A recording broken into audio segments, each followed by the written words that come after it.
रब्बिनल आला खातमिल अंबिया इमामिर रुसुल वल अंबिया सय्यदना व मौलाना व मअवाना व मलजाना मुहम्मदिनिल मुस्तफ़ा व अला आलिहि अहले तुक़ा वन नुक़ा व अला अस्हाबिहि अहले सिद्क़ वस्सफ़ा व अला कुल्लि मन तबिअहुम बिइहसान इला यौमिल जज़ा व बाद।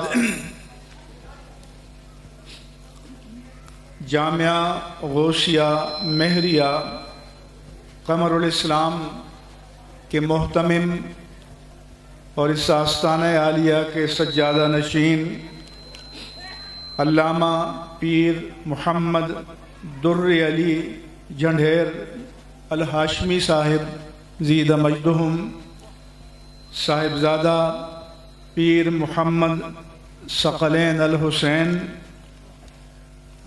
मुफ्ती तैयब इरफान बारवी साहिब, अल्लामा सद्दाम हुसैन सुल्तानी साहिब और सदर मजलिस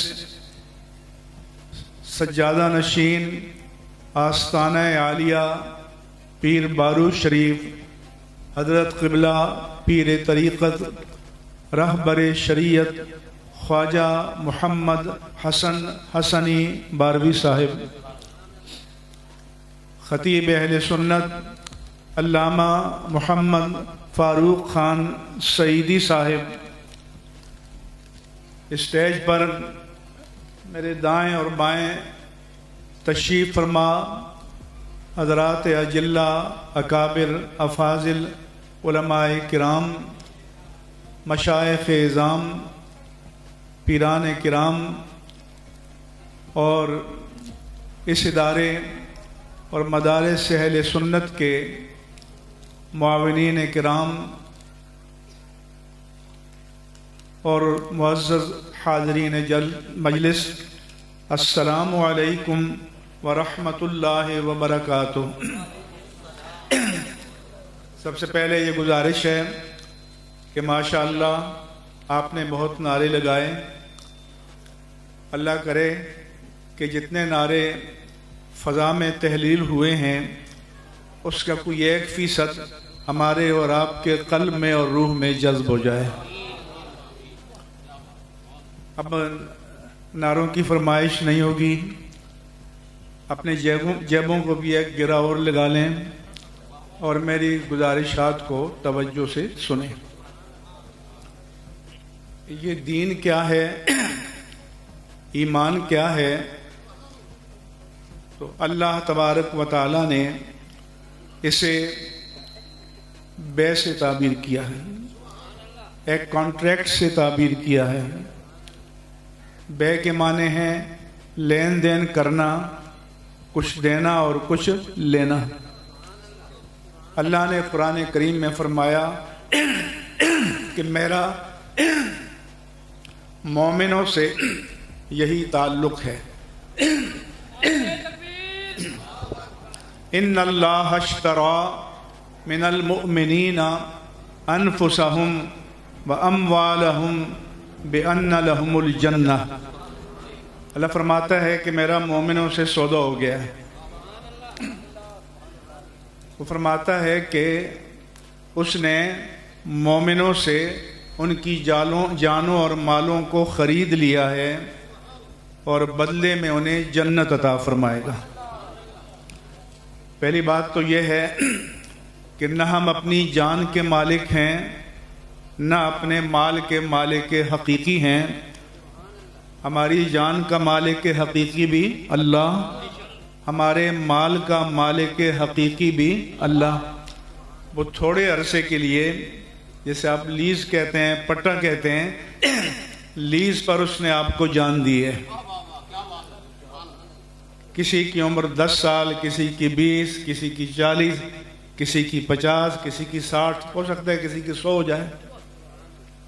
ये सारा लीज टाइम है, उसके बाद मामला ख़त्म है। ये उसका एहसान है कि जान भी उसकी माल भी उसका, जान दी हुई उसी की थी।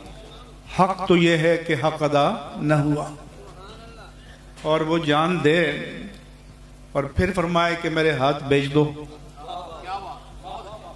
और बदनसीब इंसान ये सौदा न करे तो फिर क्या है उसके पास। फरमाया कि उनकी पहचान क्या है, युकातिलून फी सबीलिल्लाह, वक्त आने पर अल्लाह की राह में जिहाद करते हैं। फ़यक़्तुलून, कभी दुश्मन खुदा और दुश्मन मुस्तफ़ा को कत्ल कर देते हैं। व युक़्तलून, और कभी जान राह हक़ में कुर्बान कर देते हैं। फरमाया कि फ़स्तबशिरू बिबैइकुमुल्लज़ी बायातुम बिह, जो तुमने अपने रब से सौदा किया है उस सौदे की कामयाबी की खुशखबरी सुनो। अल्लाह फरमाता है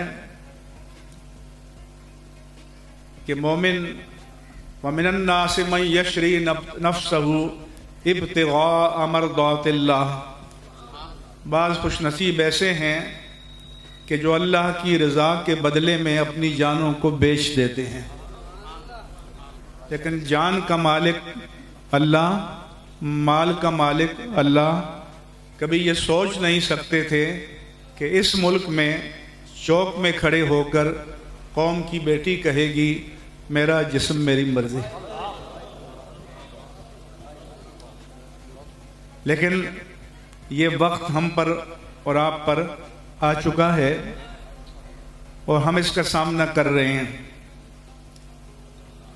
ये इदारा मुझे बताया गया कि पीर तरीक़त, आलिम रब्बानी, मुनाज़िर इस्लाम हज़रत अल्लामा क़िबला पीर अब्दुल गफ़ूर शाह हाशमी रहमहुल्लाह ताला का कायम किया हुआ है और उनका सदक़े जारिया है। अहले सुन्नत पे ज़वाल क्यों आया? इसलिए कि हमने दीन की तरजीहात को बदल दिया। तरजीहात हमने बदल दी। मुकाबला हमारा दुनिया में इल्म के मैदान में है, मुल्क के अंदर भी और मुल्क से बाहर भी, मगर इल्म की परवरिश की बजाय ये कौम नातखानों और कव्वालों की परवरिश कर रही है। और एक राफिजी मिजाज नातखान ने टीवी पर एक सवाल के जवाब में कहा, पूछा गया कि एक रात में आपको ज़्यादा से ज़्यादा कितना मिला? उसने कहा 25 लाख मिले, और इन मजलूब सुन्नियों का पैसा है, वो अहले सुन्नत का है। 25 लाख में एक इदारा साल भर चल सकता है। तो जो एक रात में नातखानों को हज़ारों लाखों लुटाए और जो मसनदे रसूल पर बैठकर महीना भर कुरान की तफसीर पढ़ाए, हदीस की शरह पढ़ाए, उसको महीने के बाद भी इतना न दो, तो ये इश्क़ मुस्तफ़ा है।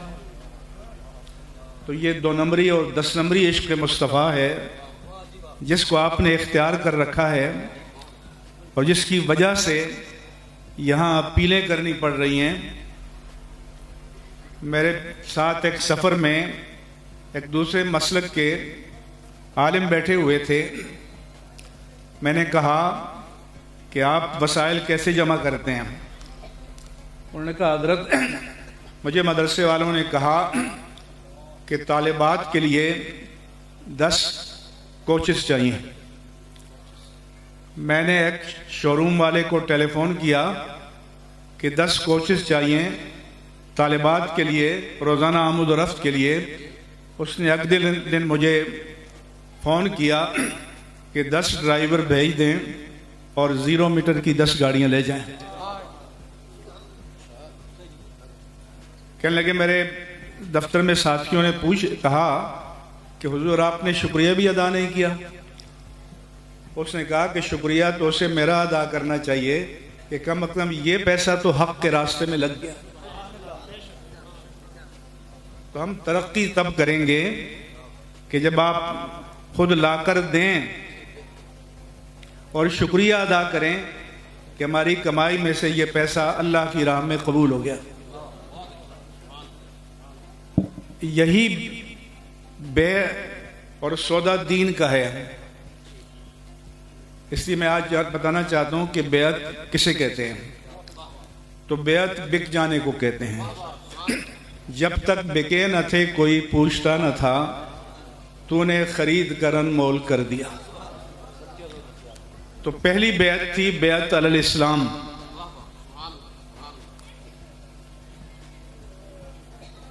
और बेअत अलल इस्लाम की कीमत यह थी कि काब बिन मालिक ग़ज़वे तबूक में न जा सके, वो पीछे रहने वालों में से थे। कुछ मुनाफिकीन भी थे। वापस आकर आपने उनसे पूछा तो उन्होंने बहाना किया, मैं बीमार था, बीवी बीमार थी, बच्चे बीमार थे। तो हुजूर ने उनको छोड़ दिया। 3 सहाबा थे, काब बिन मालिक, हिलाल बिन उमैया, मुरारा बिन रबी। उनका या रसूलल्लाह कोई बहाना नहीं था, कोई उज़र नहीं था, बस हमसे कोताही हो गई। हुजूर ने फरमाया कि तुमने सच बोला है तो तुम्हारा फैसला अल्लाह करेगा।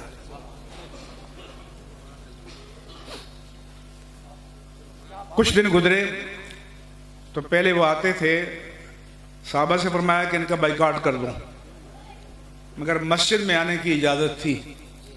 वो बयान करते हैं कि हम कहीं और देखते तो हुजूर हमारी तरफ देख रहे होते, हम आपकी तरफ रुख करते तो हुजूर रुख फेर देते। कहने लगे कि वो यार दोस्त जो जान छिड़कते थे, हम उन्हें बुलाते तो वो रुख फेर देते, क्योंकि मोमिन की दोस्ती तो अल्लाह के लिए होती है। अल्लाह के रसूल ने कहा दोस्ती बंद तो दोस्ती बंद।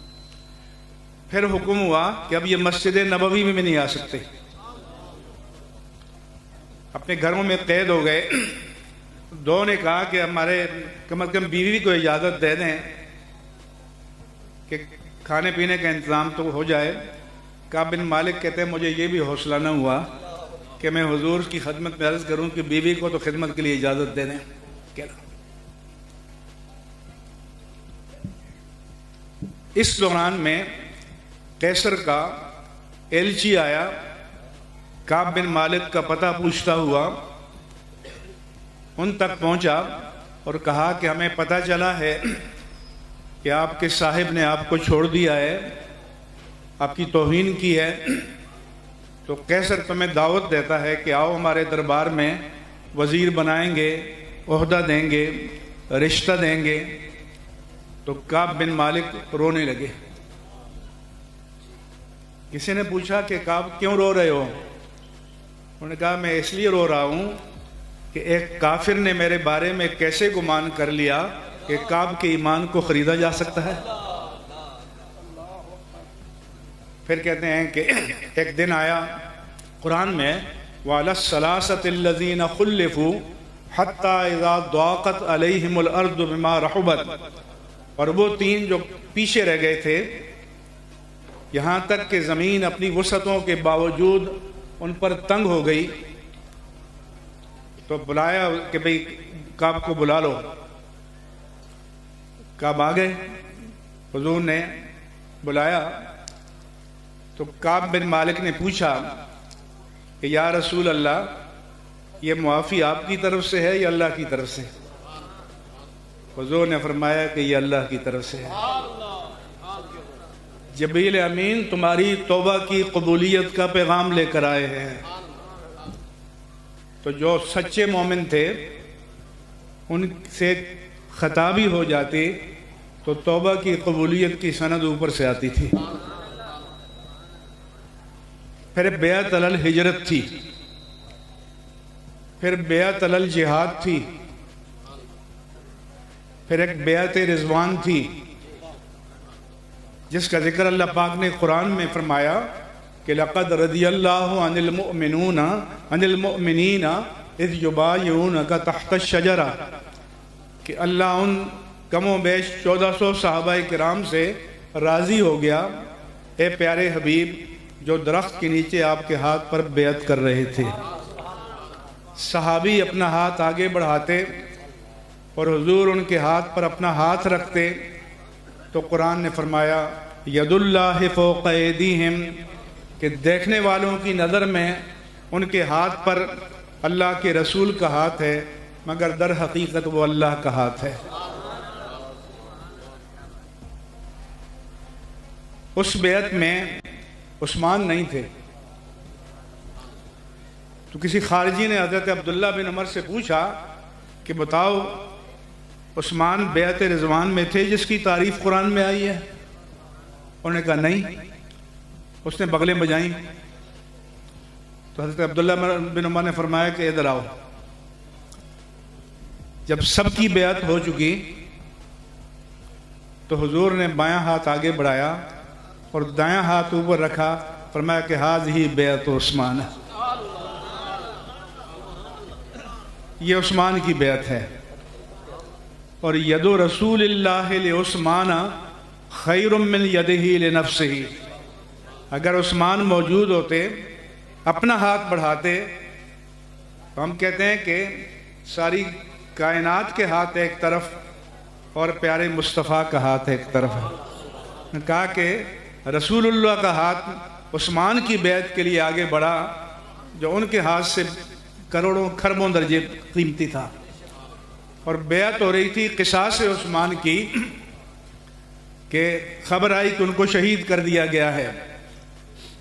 तो कुछ लोग कहते हैं कि अगर नबी को गैब का इल्म होता तो क़िसास उस्मान की बेअत क्यों लेते कि वो जिंदा हैं।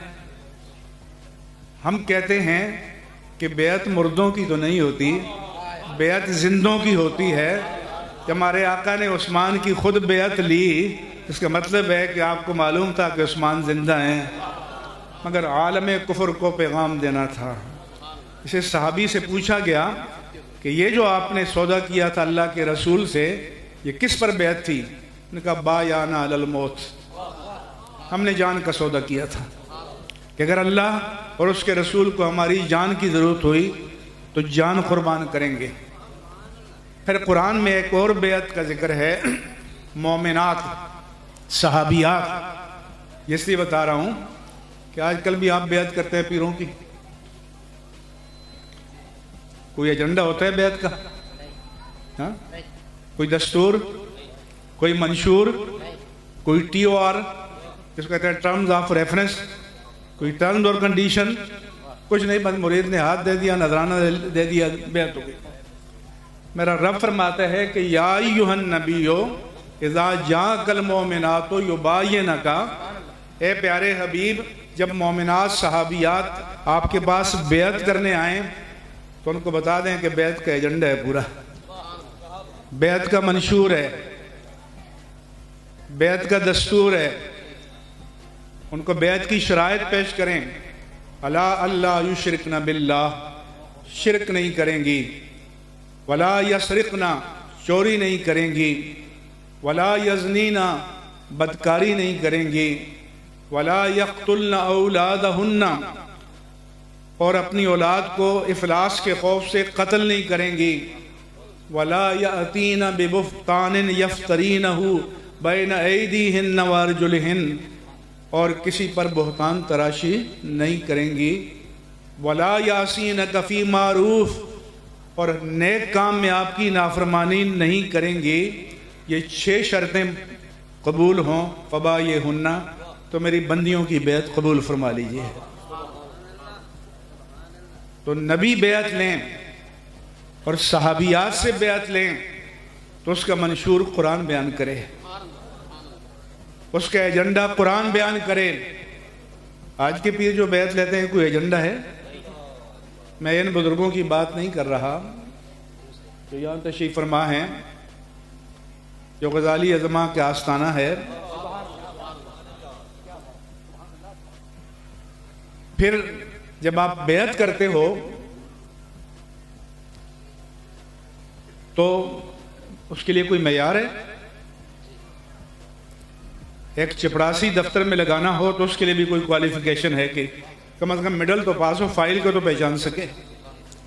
क्लर्क के लिए तालीम चाहिए, इंजीनियर के लिए तालीम चाहिए, डॉक्टर के लिए तालीम चाहिए, अकाउंटेंट के लिए तालीम चाहिए, साइंटिस्ट के लिए तालीम चाहिए, टेक्नोलॉजिस्ट के लिए तालीम चाहिए। किसी ने सदर वज़ीर आज़म बनना है, जज बनना है, एक क्राइटेरिया चाहिए। और पीर बनने के लिए कुछ भी नहीं, बस हमारे पीरजादे हैं, मीरजादे हैं, शहजादे हैं, हजरतजादे हैं, कोई शरीयत का मयार नहीं है। यानी इलेक्ट्रीशियन और प्लम्बर के लिए भी एक काबिलियत चाहिए, मगर नहीं चाहिए तो पीर के लिए नहीं चाहिए। इसलिए हमारे उलमा जब आरास पे आते हैं तो करामात विलायत, शान विलायत, अज़मत विलायत, मकाम विलायत बयान करते हैं, मगर ये नहीं बताते कि ये सब कमालात उस बाबा जान के हैं जो कब्र में लेटे हुए हैं, स्क्रीन शो सरकार की नहीं है। मतलब हम किसी के अंदर नहीं झांक सकते, लेकिन अंधे तो नहीं है। आपको उसका चेहरा चेहरा मुस्तफ़ा के मुताबिक नजर आता है, तो जब ये कौम सारे वसाइल वहाँ ढेर कर देगी तो दूसरों की मस्जिदें बनेंगी, दूसरों के मदारिस आबाद होंगे, आपके सज्जादे आबाद होंगे। कोई घोड़े वाली सरकार, कोई कुत्ते वाली सरकार, कोई कबूतर वाली सरकार, कोई न जाने कौन सी सरकार। तो पहली बात ये कि ये मदारिस हैं, यहाँ बताया जाता है और बताया जाना चाहिए कि जिसको अपने दीन का मुक्तदा बनाएं, पेशवा बनाएं, तो कोई उसकी क्वालिफिकेशन होनी चाहिए या नहीं होनी चाहिए? हाँ, कोई इल्म की क्वालिफिकेशन, कोई अमल की, कोई किरदार की, कोई जाहिर की, कोई बातिन की, कोई मेयार तो होना चाहिए।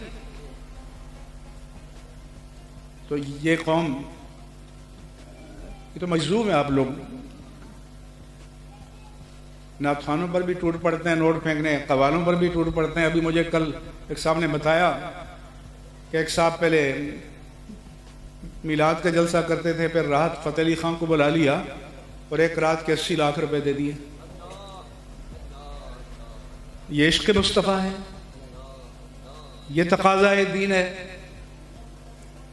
और ये पाकिस्तानी अमेरिका में चले जाएं, बरतानिया में चले जाएं, मजाल है जो इनका अमेरिका कुछ बिगाड़ सके। मैं वहाँ भी कहता हूँ कि तुम्हारी तीसरी चौथी नस्ल है, मगर जिस गांव से आए थे आज भी वहीं खड़े हो। वहीं से कामिल भी बुला लिया, कोई बदअमल और बेअमल पीर भी बुला लिया, नाथखान भी बुला लिया। मैंने हजरत जंग लंदन में उर्दू छपता है, उसका इश्तिहार देखा, उल्लू के पपोटे के काले खून से तावीज़ लिखा जाएगा, फीस 50 पाउंड, आमिल बाबा गुजरांवाला।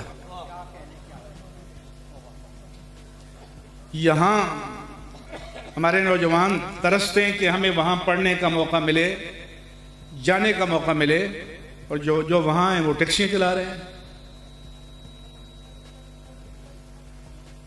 हमारे पाकिस्तानी वहाँ जाते हैं, जेब में पासपोर्ट बरतानिया का, यूरोप का, अमेरिका का, शहरियत वहाँ की, और बरतानिया की शहरियत के लिए कसम उठाई जाती है कि मैं किंग का वफादार रहूँगा, और अमेरिका की शहरियत के लिए कसम उठाई जाती है कि अगर मुझे अमेरिका की तरफ से अपने आबाई वतन के खिलाफ लड़ना पड़ा तो मैं लड़ूंगा। और वहाँ फिर बैठकर चौक में इन पाकिस्तानी लीडरों के नारे लगाते हैं, फलां जिंदाबाद, फलां मुर्दाबाद। तो ये जिंदाबाद मुर्दाबाद करना है तो इधर आ जाओ भाई, जरा भुगतो जैसे हम भुगत रहे हैं। तो कौम में फर्क क्या होता है कि एक इंडियन ऋषि सुनक उस बरतानिया की जिसकी कभी आधी दुनिया पर हुकूमत थी, आज उसका वज़ीर आज़म बना हुआ है, और एक इंडियन नयाद औरत कमाला पारकर अमेरिका जो सारी दुनिया पर हुकूमत कर रहा है। जब हज़रत आदम और हव्वा को जन्नत में भेजा गया, वक़ुलना या आदम उस्कुन अंत व ज़ौजुकल जन्ना, हमने कहा आदम तुम और तुम्हारी बीवी दोनों जन्नत में रहो, व कुला मिन्हा रगदन हैसु शि'तुमा, इस वसी व अरीज़ में जन्नत में जिधर चाहो जो चाहो खाओ पियो मज़े से, लेकिन एक पाबंदी, वला तक़रबा हाज़िहि शजरा, इस दरख्त के करीब न जाना। इस्लाम की तालीमात का अंदाज क्या है? सद्दे ज़राए। ये नहीं फरमाया कि इस दरख्त का फल न खाना, फरमाया इसके करीब न जाना। करीब जाएगा तो खाने की नौबत आएगी। लेकिन फ़ाज़ल्लहुम शैतान, शैतान ने बहका दिया, फुसला दिया, वो चले गए। तो कुरान बताता है कि शैतान ने कैसे वर्गलाया। कहा कि वमा नहाकुमा अन तिलकुमा शजरा इल्ला अन तकूना मलकैन। आपको पता है इस दरख्त से क्यों रोका गया है? इसका फल खाकर फरिश्ते बन जाओगे, दायमी जिंदगी मिल जाएगी। और फिर कुरान कहते हैं वक़ासमहुमा इन्नी लकुमा लमिनन नासिहीन। दुश्मन हमदर्द बनकर हमला करता है, खैरख्वाह बनकर हमला करता है। इब्लीस कसमें खाकर उनको यकीन दिलाता रहा कि मैं तो आपका भला चाहता हूँ, मैं तो आपके फायदे की बात कर रहा हूँ। फिर कुरान ने बताया कि शैतान ने वर्गलाया क्यों? ले यंज़अनहुमा लिबासहुमा वले युरियहुमा सवातिहिमा, ताकि उनका लिबास उतार दे, उनकी शर्मगाह, उनके सत्र को उठा दे। लियुब्दियमावूरियानहुमा, कि उनका जो सत्र उनसे पोशीदा था उसको खोल दे। अब शैतान का एजेंडा डे वन से क्या है? इस सत्र को से महरूम कर देना। तो क्या आज यही एजेंडा नहीं है? एडिशन है, एजेंडा वही है। आज कौम की बेटियों को मुख्तलिफ बहानों से जो सत्र खोला जा रहा है कि मेरा जिस्म मेरी मर्जी, ये इब्लीसी एजेंडा है या नहीं है? फिर कुरान कहता है फतफ़िक़ा यख़सिफ़ाने अलैहिमा मिन वरक़िल जन्ना। जब जन्नत का लिबास उतारा गया तो हमारे जद्द आला और जद्द उलिया दोनों जल्दी जल्दी जन्नत के दरख्तों के पत्तों से अपने सत्र को ढांपने लगे। तो मालूम हुआ कि सत्र खोलना ये इब्लीसियत है और सत्र पोशी करना आदमीयत है। अब कौम फैसला करे कि वो आदमीयत की राह पर जा रही है या इब्लीसियत की राह पर जा रही है। क्या ये पाकिस्तान इसलिए बना था कि हमारे चैनल हेडलाइन के तौर पर बताएं कि हिंदुस्तान की फ़लाँ अदाकारा मर गई है, फ़लाँ की बरसी है, फ़लाँ की सालगिरह है, फ़लाँ मोटी हो गई है, फ़लाँ दुबली हो गई है? क्या ये काम इंडिया में नहीं हो सकता था? और यही मीडिया फ़लस्तीन के मुसलमानों पर जो बीत रही है उसको भी हेडलाइन के तौर पर बताता है। तो ये जब मीडिया का जाल फैलाया है ताकि मोमिन में हया की जो आखिरी नमक है उसे भी सल्ब कर ले। फिर कुरान एक और उसूल बताता है कि आदम अलैहिस्सलाम को दरख्त के करीब जाने से रोका, बतकादा बशरी चले गए। इब्लीस को हुक्म हुआ कि आदम को सजदा करो, उसने न किया। दोनों से एक्सप्लेनेशन कॉल हुआ, जवाब तलबी हुई। शैतान से पूछा कि मा मना का अल्लाह तस्जुद इज़ अमरतुक, कि अल्लाह ने फरमाया कि जब मैंने तुम्हें कहा था कि इस खाक के पुतले आदम को सजदा करो तो किस चीज़ ने तुम्हें सजदा करने से रोका? उसने कहा खलक़तनी मिन नार व खलक़तहू मिन तीन। अल्लाह तूने मुझे आग से पैदा किया, आदम को मट्टी से पैदा किया। आग लतीफ़ होती है, मट्टी कसीफ होती है। लतीफ़ चीज़ आला होती है, आला होकर अदना के सामने कैसे झुक जाता है? इसको अक्ल नहीं मानती, दलील नहीं मानती, मंतिक नहीं मानती। तो इब्लीसियत क्या है कि फरमान वही को अक्ल के सहारे रद्द कर लेना। जब हजरत आदम और हव्वा से पूछा गया कि क्यों चले गए, फतलक्का आदम मिर रब्बिही कलिमात, आदम अलैहिस्सलाम को अल्लाह की तरफ से कलिमात तौबा इल्का हुए, फताबा अलैहि, और तौबा की और कहा कि रब्बना ज़लमना अनफुसना व इल्लम तग़फिर लना व तरहमना लनकूनन्ना मिनल खासिरीन। ए रब, कोई दलील नहीं, कोई बहाना नहीं, कोई उज़र नहीं, कोई जस्टिफिकेशन नहीं, बस ख़ता हो गई है, माफ़ फरमा दे। ये किसी का हक मारा है, ये तौफीक हो रही है, क्योंकि आप तो नारों से अर्श पे पहुंचना चाहते हैं।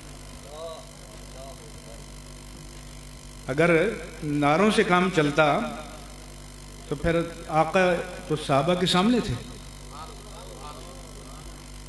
हमें तो हीले चाहिए, नाले मुबारक का नक्श चाहिए। तो साहबा के लिए तो आसान था कि एक जूता बाजार से लाते, हुजूर से अर्ज़ करते पहन लीजिए, लम से कदम मुस्तफ़ा का शरफ हासिल होता और पगड़ी में सजा लेते। लेकिन उन्हें तो गर्दनें कटानी पड़ी। और आप चूरी खाने वाले आशिक।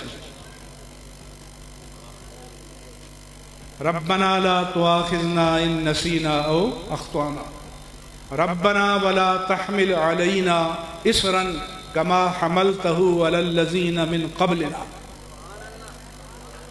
कि पिछली उम्मतों पर जो बोझ डाला, ए अल्लाह अपने हबीब के वसीले से हम पर न डाल, हम आजिज़ हैं। उनका कपड़ा नापाक होता तो काटना पड़ता था, कोई गुनाह करते तो सुबह चौखट पे लिखा होता। अगर हमारे साथ ये सलूक हो जाए तो किसी को मुंह दिखाने के काबिल हो? कोई हम में से हौसले से कह सकता है? तो फिर ये दुआ करो कि या अल्लाह अपने हबीब के सदक़े में इस दुनिया में हमारे मुंह पर पर्दा डाला, आखिरत में भी पर्दा पोशी फरमाना, दामान मुस्तफ़ा में पनाह अता फरमाना। क्योंकि ढूंढा ही करे सदर क़यामत के सिपाही, वो किसको मिले जो तेरे दामन में छुपा हो। रब्बना वला तुहम्मिलना मा ला ताक़त लना बिह। ए अल्लाह, जो बोझ उठाने की हम में ताकत नहीं है, हमें न डाल। जैसे फरमाया वला तसअलुल्लाहल बला, अल्लाह से कभी आजमाइश का सवाल न करो, लेकिन अल्लाह की तकदीर से आ जाए तो साबित कदम रहो। फरमाया कि वाफ़ अन्ना वग़फ़िर लना, हमें माफ़ कर दे। अफ़्व के एक माने मिटाने के होते हैं। जैसे आप किसी दफ्तर में जाएं, आपकी फ़ाइल फंसी हुई है, एडवर्स की मार्क्स हैं, और वो अब दफ्तरी आपसे कहे कि फ़िक्र नहीं करें, मैं वर्क फाड़ दूंगा फाइल से, तो आप उसको नजराना पेश करेंगे। अल्लाह कहता मुझसे वैसे ही मांग लो, लेकिन बंदा मांगने के लिए तैयार नहीं है। वग़फ़िर लना, हमें बख्श दे। गफ़र के माने छुपाने के होते हैं कि वो क्या मैं आपकी फ़ाइल इधर उधर कर दूंगा। तो हमें हर तौफ़ीक़ हो तो हर नमाज के बाद सोने से पहले ये दुआएं मांगनी चाहिए। इन मजालिस को तरबियत के लिए इस्तेमाल करना चाहिए, क्योंकि अगर रुश्द व हिदायत और बेअत व इरशाद किसी चीज़ का नाम है, वो तज़किया है, तस्फ़िया है, तरबियत है, तालीम है, इरफान है, एहसान है। और जिस सिलसिले बैत में ये नहीं है, इसलिए आला हज़रत से पूछा गया कि जो कहते हैं कि मल्ला शेख लहू फ़शैख़ हो शैतान, जिसका कोई पीर ना हो उसका पीर शैतान है। फरमाया कि नहीं, ये फ़र्ज़ नहीं है, वाजिब नहीं है, सुन्नत नहीं है, मुस्तहब है।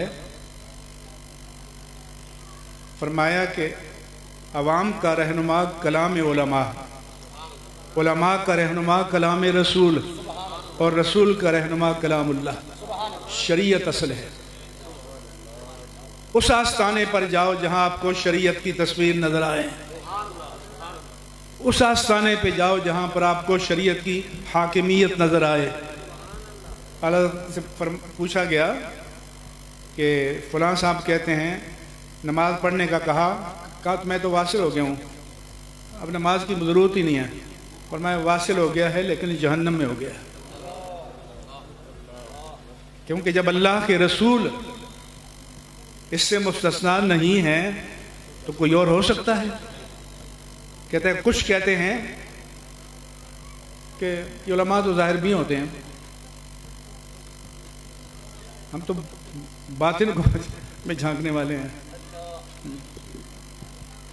तो इमाम अहले सुन्नत मुजद्दिद दीन व मिल्लत इमाम अहमद रज़ा खान क़ादरी मुहद्दिस बरेली रज़ी अल्लाह अन्हु ने फरमाया कि शरीयत असल है।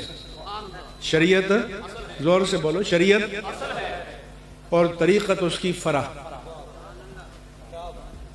शरीयत ही असल कार है, शरीयत ही में हक़ को मदार है, और शरीयत से हट कर कुछ है तो ज़ंदिक़ा है और फ़रेब है। इसलिए शरीयत सब पर हाकिम है, पीर पर भी हाकिम है, मुरीद पर भी हाकिम है। तो शरीयत के मयार पर तो देख लो ना। अगर शरीयत के मयार पर देखते तो ये सब आस्थानों पर बड़े बड़े जामियात होते, जैसे जामे इस्लामिया अनवारुल उलूम है, जैसे ये है, और अभी जामे इस्लामिया का जो नया अनवारुल उलूम का कैंपस बन रहा है यूनिवर्सिटी का, वो भी आस्थाना है ना, लेकिन तालीम का मरकज़, तरबियत का मरकज़। ये भी आस्थाना है, तालीम का मरकज़, तरबियत का मरकज़। और जिस आस्थाने पे न तालीम हो, न तरबियत हो, न तज़किया हो, न इरफान हो, न ihसान हो, फिर वहाँ क्या लेने जाते हो? इसलिए मैं कभी कभी कहता हूँ कि जब ये आरास करो तो एक सेशन निकालो, 20-20 का ग्रुप बना के बैठो, एक दूसरे से कलमा सुनो। नमाज भी पूरी आती है या नहीं आती, नमाज जनाजा भी आती है या नहीं आती, और नहीं आती तो याद करो, बाबे हो तो तब भी याद करो। मेरे आका पर जब कुरान नाजिल होना शुरू हुआ तो आपकी उम्र मुबारक 40 साल थी, और 23 साल में नाजिल होता रहा, 63 बरस की उम्र तक। तो मकतबे नबुव्वत में नौमर भी थे, जवान भी थे, मुअम्मर भी थे, बूढ़े भी थे। हज़रत सिद्दीक़ अकबर के वालिद माजिद अबू कहाफ़ा बुढ़ापे में ईमान लाए, तो वो बुढ़ापे में आकर मकतबे नबुव्वत में बैठते थे ना। सुनते हम भी हैं, दीन की बातें असर नहीं करती। साहबा कहते हैं कि जब हम बारगाह रिसालत में बैठते, हुजूर जहन्नम के हालात बयान करते, तो हमें लगता है कि जहन्नम हमारे सामने शोले मार रहा है, और जन्नत की नेमतें बयान कर रहे, तो हमें लगता है कि जन्नत के बागो बहार हमारे सामने हैं। क्यों? कि उनके अंदर उतरता था। नारे भी अंदर जज्ब होते थे, शरीयत भी अंदर जज्ब होती थी, तो तब्दीली आती थी। मैं एक पेट्रोल पंप से गुजर रहा था, वक्त ख़त्म हो रहा है, तो एक पेट्रोल का टैंकर था, उस पर लिखा होता 5000 गैलन का टैंकर, और वो पंप पे पेट्रोल भर रहा था, डीजल।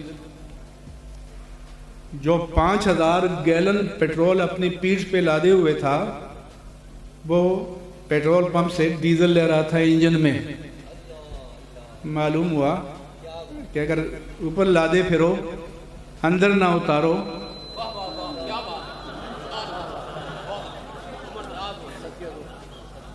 तो इंजन चल सकता है, तो ईमानी इंजन चल सकता है। इसलिए वमा अलैहि इल्लल बलागुल मुबीन। माशाअल्लाह। हज़रात मोहतरम, आप खिताब फरमा रहे थे हुजूर शेखुल इस्लाम वल मुस्लिमीन, कायदे मिल्लत इस्लामिया, मुर्शिद अहले सुन्नत हज़रतुल अल्लामा